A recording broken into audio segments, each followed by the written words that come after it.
Catherine Bernardo update. And Joy is here in Canada para mag-shoot ng moving Hello Love Again. And nagsimula na nga mag-shoot si Catherine ng Hello Love Again movie siya sa Canada. Yan ang day 1 kasama ang Team Philippines at Team Canada. And work in together.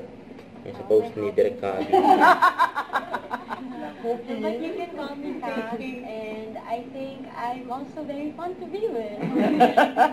Who are you playing? I'm playing Joy. Yun o.